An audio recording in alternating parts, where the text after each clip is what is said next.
नमस्कार, मैं हूं जल्पा क्षत्रिय और आप देख रहे हो राष्ट्र प्रथम। राष्ट्र की भक्ति करते हैं, किसी पक्ष की भक्ति नहीं।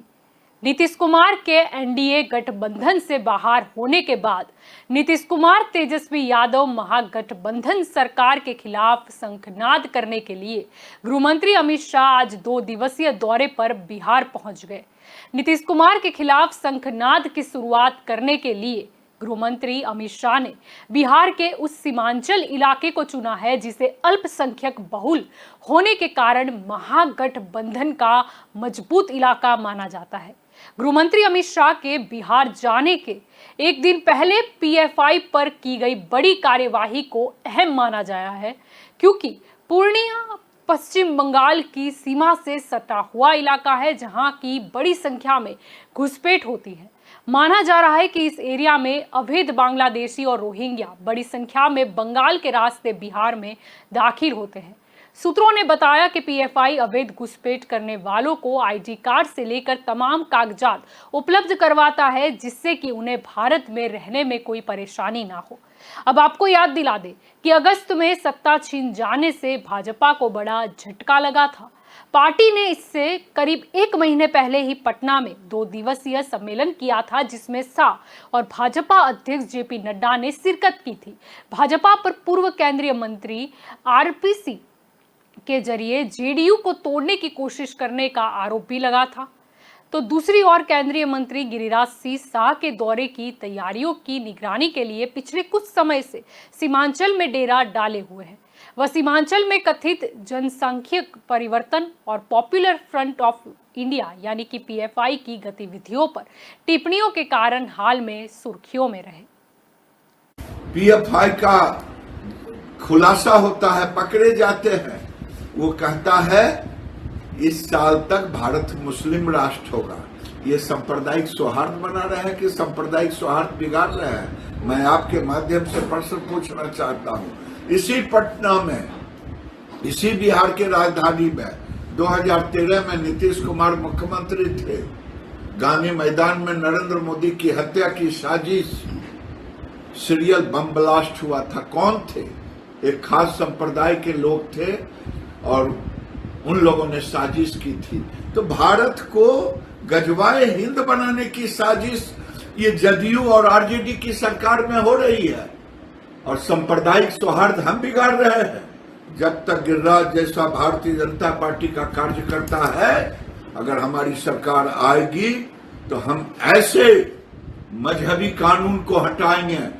क्या आजादी के बाद हिंदुओं ने अपना सारे कानून जो हमारा था, बाल विवाह, मैरिज एक्ट, सबको हमने समाहित कर दिया अपने संविधान के तहत।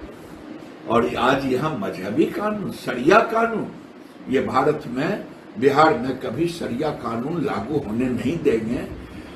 कल आज इस स्कूलों में है, कल सारे स्कूलों में होगा। ये अगर मेरी सरकार अगर आएगी बिहार में तो हम सारे कानून को बंद करेंगे। एक ही कानून होगा जो भारत का कानून होगा, हिंदुस्तान का कानून। गिरिराज सिंह ने आतंकवाद, जनसंख्या बढ़ोतरी और अवैध प्रवासियों की घुसपैठ के लिए तुष्टीकरण की राजनीति को जिम्मेदार ठहराया था। जब जेडीयू के साथ गठबंधन में थी, उसने तब भी स्पष्ट किया था कि वह बांग्लादेशियों और रोहिंग्या मुसलमानों की कथित घुसपैठ को वैध ठहराने के किसी भी प्रयास का कड़ा विरोध करेगी। पूर्णिया समेत देश के कई ठिकानों में पीएफआई के कार्यालयों में एनआईए की टीम ने छापेमारी की। केंद्रीय मंत्री गिरिराज सिंह ने कहा कि पीएफआई आतंकवादी संगठन है। पहले यह सीमी था, जब उस पर प्रतिबंध लगा तो वह पीएफआई बन गया। गिरिराज सिंह ने यह भी कहा कि राजनीतिक संरक्षण और तुष्टीकरण की राजनीति के चलते पीएफआई जैसे आतंकवादी संगठन फल फूल रहे हैं।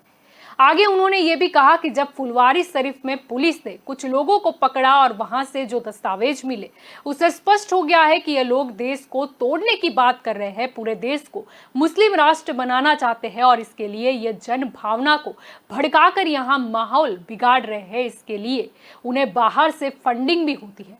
लालू यादव और नीतीश कुमार जैसे लोग तुष्टीकरण की राजनीति कर देश को बर्बाद कर रहे हैं। उन्होंने आगे ये भी कहा कि पूर्णिया को पीएफआई ने अपना सेंटर बना लिया है। बिहार में आतंकवादियों का स्लीपर सेल बन गया है। इसके बावजूद भी राजनीतिक संरक्षण और तुष्टीकरण के चलते ऐसे संगठनों को बढ़ावा मिल रहा है। और छापेमारी की बाबत पूछे जाने पर उन्होंने कहा कि कानून अपना काम कर रहा है। कानून अपना काम करता है, इस पर हमारी कोई टिप्पणी नहीं, लेकिन मैं ये जरूर कहूंगा, पीएफआई आज एक आतंकवादी संगठन है जो भारत विरोधी काम करता है। पूर्णिया को उसने अपना सेंटर बनाया है। फुलवारी शरीफ में पकड़े गए, उसकी प्लानिंग आपने देखा सुना कि वो भारत को पहले ही मुस्लिम राष्ट्र बना देना चाहता 1947 के पहले। तो जो इतना बड़ा कुकृत्य करता हो, फंड इकट्ठा करता है, भारत के खिलाफ आंदोलन करता है, भारत के जनमानस को भड़काता है, तो ऐसे संस्थानों पर अगर कार्रवाई हो रही है, दुर्भाग्य है जब फुलवारी शरीफ में पीएफआई पर छापे पड़े तो जो पुलिस का वक्तव्य आया था वो निराशाजनक आया था। उसे सांस्कृतिक संगठन बताने की कोशिश की गई थी। ये नीतीश बाबू, ये लालू बाबू, लालू यादव, ये लोग, नीतीश जी तुष्टीकरण की राजनीति करते हैं। तुष्टीकरण की राजनीति में कभी लालू जी सिम्मी को, लोग कहते हैं कि सिम्मी पर जब बैन हुआ तो सिम्मी को बंद करके पीएफआई बनाया। तो ये सिम्मी को जब बंद हुआ था उसमें लालू यादव का राज था। ये बिहार खास करके स्लीपर सेल आतंकवादियों के लिए बनते जा रहा है। राजनीतिक संरक्षण है और ये संरक्षण के कारण यहाँ फलता फूलता है। और 13 राज्यों में फुलवारी शरीफ में जो कागजात मिले उसमें 13 राज्यों से जुड़े हुए रहे, कल 13 जिलों से। कल गृह मंत्री भी आ रहे हैं पूर्णिया। आइए अब समझने की कोशिश करते हैं कि पॉपुलर फ्रंट ऑफ इंडिया यानी कि ये पीएफआई क्या है। आपको बता दें कि पॉपुलर फ्रंट ऑफ इंडिया यानी पीएफआई का गठन 17 फरवरी 2007 को हुआ था। यह संगठन दक्षिण भारत में 3 मुस्लिम संगठनों का विलय करने के बाद बना था। इनमें केरल का national democratic front, Karnataka forum for dignity और तमिलनाडु का मनीथा नीति पसराई शामिल है। पीएफआई का दावा है कि इस वक्त देश के 23 राज्यों में यह संगठन सक्रिय है। देश में स्टूडेंट्स इस्लामिक मूवमेंट यानी सिमी पर बैन लगने के बाद पीएफआई का विस्तार तेजी से हुआ है। कर्नाटक, केरल जैसे दक्षिण भारतीय राज्यों में इस संगठन की काफी पकड़ बताई जाती है, तो इसकी कई शाखाएं भी है। इसमें महिलाओं के लिए नेशनल वीमेंस फ्रंट और विद्यार्थियों के लिए कैंपस फ्रंट ऑफ इंडिया जैसे संगठन शामिल है। यहां तक कि राजनीतिक पार्टियां चुनाव के वक्त एक दूसरे पर मुस्लिम मतदाताओं का समर्थन पाने के लिए पीएफआई की मदद लेने का भी आरोप लगाती है। गठन के बाद से ही पीएफआई पर समाज विरोधी और देश विरोधी गतिविधियां करने के आरोप लगते रहते हैं। अब आपको यह भी बता दें कि जेडीयू के वरिष्ठ नेताओं ने बयान जारी करके भाजपा को चेतावनी दी कि वह ध्रुवीकरण की कोशिश न करे और उसने लोगों से सांप्रदायिकता के जाल में नहीं फंसने का आग्रह भी किया। आपको सबसे पहले बता दें कि जेडीयू संसदीय बोर्ड के प्रमुख उपेंद्र कुशवाहा ने फेसबुक पोस्ट में कटाक्ष करते हुए लिखा कि कल देश के गृह मंत्री अमित शाह जी बिहार व देश की जनभावनाओं को सम्मान करते हुए बिहार को विशेष राज्य का दर्जा दिए जाने के पक्ष में बात करेंगे। पुलवामा कांड के दोषियों का पर्दाफाश कर उन्हें कड़ी सजा का ऐलान करेंगे। विदेशों से लाए गए काले धन को गरीबों में बांटने का प्लान करेंगे। दोषपूर्ण कॉलेजियम व्यवस्था को खत्म करवाने की शपथ लेंगे और बिक चुकी सरकारी कंपनियों को वापस लेने की घोषणा करेंगे। के बिहार दौरे पर तेजस्वी यादव भी हमलावर है। बिहार के उप मुख्यमंत्री तेजस्वी यादव ने कहा है कि 2014 में मोदी जी ने पूर्णिया रैली में भाजपा सरकार बनने पर बिहार को विशेष राज्य का दर्जा, विशेष पैकेज और विशेष ध्यान देने का संकल्प किया था। लेकिन 8 वर्ष बाद भी सरकार में रहने के बावजूद अब वो इस पर बात करने में शर्माते हैं। क्यों? क्या कल गृह मंत्री पूर्णिया में इस पर बात करेंगे? केंद्र सरकार एवं गृह मंत्री जी बताइए कि बिहार को विशेष राज्य का दर्जा देंगे या नहीं? क्या उनके आने का मकसद केवल समाज में तनाव पैदा करना है?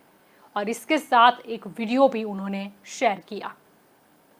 बिहार में वो ताकत है, बिहार को उठने का अवसर मिले, बिहार को आगे बढ़ने का अवसर मिले, उसमें उनको पूरी मदद मिले, तभी बिहार नई ऊंचाइयों को पार कर देगा। देश को बदलने में बिहार बहुत बड़ी भूमिका अदा करेगा। और इसलिए भाइयों बहनों, स्पेशल पैकेज की बात हो, स्पेशल स्टेटस की बात हो, स्पेशल स्टेटस की बात हो, स्पेशल स्टेटस की बात हो, स्पेशल अटेंशन की बात हो, बिहार की भलाई के लिए जो भी करने की आवश्यकता होगी, दिल्ली में आने वाली नई सरकार उसकी वो प्राथमिकता होगी। जो भी जरूरत होगी वो करने की प्राथमिकता होगी। क्यों? क्योंकि भारतीय जनता पार्टी का इरादा है भारत का विकास। तो आपको बता दें कि अमित शाह ने भी उनके दौरे पर की जा रही बातों का उससे भी ज्यादा तगड़ा जवाब दिया। लालू और नीतीश की जोड़ी को पेट में दर्द आ रहा है। वो कह रहे हैं कि झगड़ा लगाने आएंगे, वो कह रहे हैं कि कुछ करके जाएंगे। भाई, झगड़ा लगाने के लिए मेरी जरूर नहीं है लालू जी, आप पर्याप्त हो झगड़ा लगाने के लिए। आपने पूरा जीवन एक काम किया है। मगर मैं आज सीमावर्ती जिलों के 4 जिलों के मेरे भाइयों बहनों को ये जरूर कहने आया हूं कि जब लालू जी सरकार में जुड़ गए हैं और नीतीश जी लालू की गोदी में बैठे हैं, तब यहां जो डर का माहौल खड़ा हुआ है, मैं आपको कहने आया हूं, ये सीमावर्ती जिले हिंदुस्तान का हिस्सा है, किसी को डरने की जरूरत नहीं है। नरेंद्र मोदी सरकार है यहां पर। आपको याद दिला दे कि नीतीश कुमार सारे विपक्षों को एकजुट कर भाजपा के सामने आना चाहते थे 2024 में। तो 2 दिन पहले बिहार राजद ने भी सोशल मीडिया पर लिख दिया कि लालू प्रसाद, नीतीश कुमार, हम सबका एक ही लक्ष्य है 2024 में जीतना। और एक जो लड़ रहा है उसको डराने का कोशिश किया जाना। अरे एक बात स्पष्ट, हमारे मन में कोई लालच नहीं है। आगे क्या होगा नहीं होगा ये तो सब जनता पे निर्भर करता है, लेकिन हम लोगों का, मुख्यमंत्री जी का, लालू जी का एकमात्र लक्ष्य है कि 2024 में हम लोगों को जीतना है। वैसे तो अमित शाह ने भी आज कह दिया कि नीतीश कुमार कोई राजनीतिक विचारधारा के पक्षधर नहीं है। नीतीश जी समाजवाद छोड़कर लालू जी के साथ भी जा सकते हैं, जातिवादी राजनीति कर सकते हैं। नीतीश जी समाजवाद छोड़कर वामपंथियों कांग्रेस के साथ भी बैठ सकते हैं, वो राजद छोड़कर भाजपा के साथ भी आ सकते हैं। नीतीश की एक ही नीति है, कुर्सी मेरी अक्षुण्य रहनी चाहिए। मित्रों, नीतीश कुमार कोई राजनीतिक विचारधारा के पक्षधर नहीं है। वो समाजवाद छोड़कर लालू जी के साथ भी जा सकते हैं, जातिवादी राजनीति कर सकते हैं। वो समाजवाद छोड़कर वामपंथियों के साथ भी बैठ सकते हैं। वो कांग्रेस छोड़कर वामपंथियों के साथ भी बैठ सकते हैं। और वो राजद छोड़कर भाजपा के साथ भी आ सकते हैं। उनकी एक ही नीति है, एक ही नीति है, कुर्सी मेरी अक्षुण्ण रहनी चाहिए। मगर नीतीश जी, इतने समय तक बिहार की जनता ने आपको बेनिफिट ऑफ डाउट लिया है, अब जान गए हैं इस बार चुनाव में ना लालू की पार्टी आएगी ना आपकी पार्टी आएगी। बिहार में खिलेगा तो केवल मोदी जी का कमल खिलेगा, कमल खिलेगा। इसके अलावा अमित शाह ने जंगल राज को जनता नकारती है ये भी साबित कर दिया। नीतीश बाबू ने लालू जी को साथ लेकर अपना जंगल राज के प्रति रवैया स्पष्ट कर दिया है। माताओं, भाइयों, बहनों, मुझे बताइए, आपको जंगल राज चाहिए क्या? जोर से बोलिए, चाहिए जंगल राज? फिर से फिरौती वाला राज चाहिए? फिर से अपहरण वाला राज चाहिए? फिर से जातीय हिंसा वाला राज चाहिए? मित्रों, जब लालू जी सरकार में है तो कौन उससे बचा सकता है? बैठते ही कहते हैं ना, पूत के लक्षण पालने में ही मालूम पड़ जाते हैं। जिस दिन शपथ हुआ उसी दिन से बिहार की कानून और व्यवस्था की स्थिति चरमरा गई है। और फिर नीतीश जी क्या कहते हैं? षड्यंत्र है। अरे नीतीश बाबू, कब तक गुमराह करोगे? षड्यंत्र है तो षड्यंत्र करने वाले को पकड़ते क्यों नहीं हो? कौन रोकता है? आप नहीं पकड़ पाओगे क्योंकि षड्यंत्र करने वाले आपके साथ सत्ता में भागीदार बनकर बैठे हैं। आपकी हिम्मत नहीं है उन तक हाथ लगाने। इसके अलावा अमित शाह ने लोकसभा चुनाव के मद्देनजर ये याद करते हुए कहा कि नीतीश जी 2014 में भी आपने यही किया था, ना घर के रहे थे ना घाट के। लोकसभा चुनाव 2024 आने दीजिए, आपकी इस जोड़ी को बिहार की जनता सुपड़ा साफ कर देगी। 2025 में भी यहां भाजपा पूर्ण बहुमत की सरकार बनाएगी। बिहार की जनता आपको जानती नहीं है। नीतीश बाबू 8 साल पहले की बात मैं याद कराना चाहता हूं। 14 में भी यही किया था। लोकसभा की 2 सीटें रह गई थी आपकी, कहीं के न रहे थे, न घर के रहे थे, न घाट के रहे थे। ये लोकसभा का चुनाव 24 का आने दो। मैं कहता हूं ये लालू नीतीश की जोड़ी के बिहार की जनता सुपड़ा साफ करने वाली है। और 25 के चुनाव में भी हम पूर्ण बहुमत के साथ यहां भारतीय जनता पार्टी की सरकार बनाने जा रहे हैं। पूरी मजबूती के साथ अमित शाह ने लोगों से यह भी कहा कि डरिए मत, भले ही नीतीश लालू की जोड़ी यहां पर आ गई हो, लेकिन ऊपर तो मोदी सरकार बैठी है। डरिएगा नहीं, लालू नीतीश की जोड़ी भले आ गई, ऊपर नरेंद्र मोदी की सरकार है। किसी की हिम्मत नहीं है सीमावर्ती जिलों में मनमानी करने की। कुल मिलाके अमित शाह ने बिहार में सभा करके ब्यूगल फूंक दिया है 2024 का। आज भाजपा को धोखा देकर लालू की गोद में बैठकर नीतीश जी ने स्वार्थ और सत्ता की राजनीति का जो परिचय दिया है, उसके खिलाफ ब्यूगल फूंकने की शुरुआत भी यही सीमावर्ती जिलों से, यही बिहार की भूमि से शुरुआत होगी। इसमें एक बार आपका पर्चा बता दीजिए।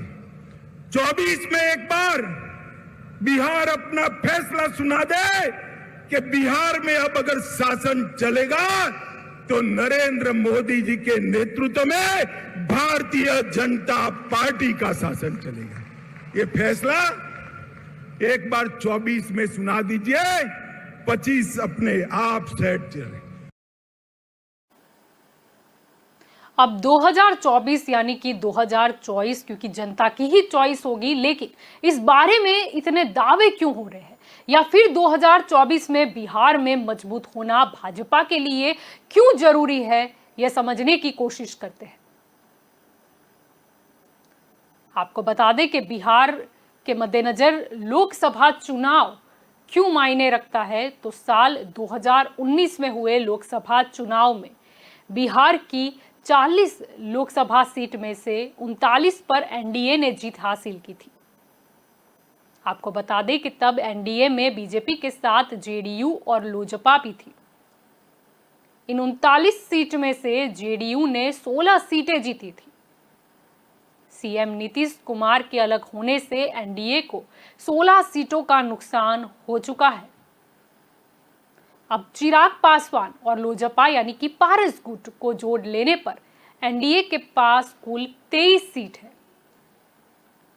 ऐसे में बीजेपी का टारगेट है कि 2024 में सीएम नीतीश कुमार के बिना ही बीजेपी 35 सीट हासिल करे। यानी कि कुल मिलाकर लोकसभा चुनाव में अगर बीजेपी को अपना दबदबा या अपना जो सांख्यिकीय बल है वो साबित करना है तो बिहार में ज्यादा से ज्यादा सीटें लाने की आवश्यकता रहेगी। और शायद इसी के मद्देनजर अब जब कहीं ना कहीं नीतीश कुमार की वजह से भाजपा तो बिहार में से चली गई, लेकिन वो ये गलती नहीं करना चाहती कि 2024 में भी उसे कम सीट आए। अब जंगल राज की भी बात हुई, बात विकासवाद की भी हुई। बिहार की जनता की ही चॉइस रहेगी कि 2024 में जंगल राज हो या विकासवाद हो। जंगल राज की अगर हम बात करें तो कहीं ना कहीं गंभीर मुद्दा तो है। पीएफआई की अगर हम बात करें तो जो एक्शन लिया गया, और खास तौर पर जब देश के गृह मंत्री अमित शाह वहां पर दौरे पर जाने वाले थे उससे एक दिन पहले अगर कोई कड़ी कार्यवाही होती है तो वो ऐसे ही चर्चा का विषय भी बन जाता है। अब मुद्दा यहाँ पर यह है कि जब अवैध घुसपैठ की बात हो जो देश के हित में भी नहीं है, तो क्यों ना वहीं की सरकार भी इसे हटाने का प्रयास करे, या फिर सभी को कहीं ना कहीं अपनी मत बैंक प्यारी है। जैसे कि कहा जाता है कि कभी कभी पीएफआई का जो इस्तेमाल है वो कुछ राजनीतिक दल भी कर लेते हैं अपनी वोट बैंक बढ़ाने के लिए। क्या सत्ता इतनी प्यारी होती है कि देश हित कहीं ना कहीं साइड में छूट जाता है, या फिर जरूरत है कुछ मुद्दों पर राजनीति को परे छोड़कर एकजुट होने का। मुद्दा यहां पर यह भी है कि भाजपा के सत्ता में से विमुख होने के बाद क्यों बिहार में एक के बाद एक हादसे हुए, क्यों सरेआम गोलियां चली। फिर जंगल राज की जब बात आती है तो फिर क्यों जेडीयू की ओर से ये बयान आता है कि ये तो कुछ प्रपंच है, ये षड्यंत्र है। ऐसा क्यों? ऐसे तो अमित शाह ने यह भी साफ कर दिया कि अगर आपको लगता है कि षड्यंत्र है तो आपको किसने रोका है? आप जो भी आरोपी है उसे पकड़ लाओ।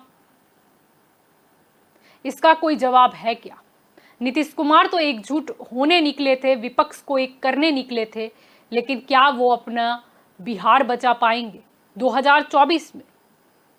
क्या लोग भाजपा की साइड जाएंगे या फिर नीतीश कुमार कुछ कमाल कर पाएंगे? ये तो बिहार की बात है। कैसे ही राज्य है, कितने ही राज्य है जहां पर मुद्दे अलग अलग हैं।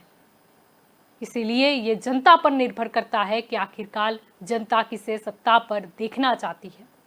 लोकसभा चुनाव पर सभी की नज़र है, प्रयास भी होने लगे हैं, कुछ दल ने तैयारियां भी कर ली है, लेकिन मुद्दा यही है कि जनता किस मुद्दे पर अपना मत देगी या किस मुद्दे को वो नज़रअंदाज करते हुए किसी की लोक चाहना में अपने मत देगी।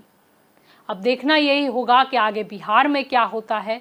तो ये हमारी स्पेशल रिपोर्ट थी बिहार के ऊपर, क्योंकि सबसे बड़ा सवाल है कि बिहार में जंगल राज या फिर विकासवाद या फिर कुछ और। तो आप ज़्यादा जानकारी के लिए जुड़े रहिए राष्ट्र प्रथम के साथ। नमस्कार।